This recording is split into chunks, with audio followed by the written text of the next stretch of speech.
From January until December 2023, over 150 students collaborated on projects with community partners to address critical, real-life community issues. The students received a small grant to help with their work. By participating in various workshops and collaborating with a peer mentor, the students developed skills and thought critically about how to meaningfully, respectfully, and effectively be a part of community initiatives. Over 70 community partners worked with these students. Thanks to the tremendous support of these partners, students learned how to practically and collaboratively address ecological and social issues such as community food security, Indigenous traditional knowledge preservation, and intercultural awareness and understanding. In December 2023, the last cohort of students came together to share and show their learnings with community partners, UVic students, staff, and faculty.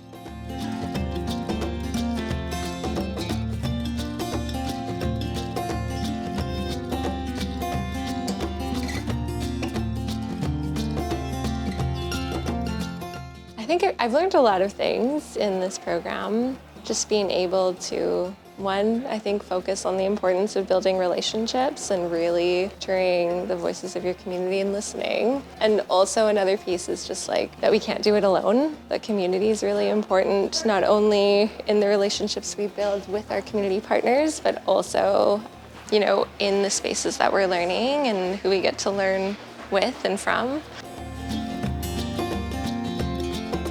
So this is different than any software development project that I've done before. Not only are you normally given kind of a list of instructions, this was like, here's an idea, do it. And it being kind of a project related to people, it was very different than just, clicking away at a keyboard and putting some code down. It taught me a lot about vulnerability, honestly, because in order to make relationships, you have to be yourself. You have to be open and vulnerable, and with that, you can expect the same from someone else. It was meaningful and beautiful. So I really enjoyed some of the workshops we did. The arts-based methods workshop really helped me learn different ways to use our brain and engage with the community and creative methods, which I'm using in my project on How to Guar. With collaging and visual ways of learning. Art is just so central to what I do in my life regularly, and I've found it's just such a good way to communicate authentically with my community and stay transparent and stay myself.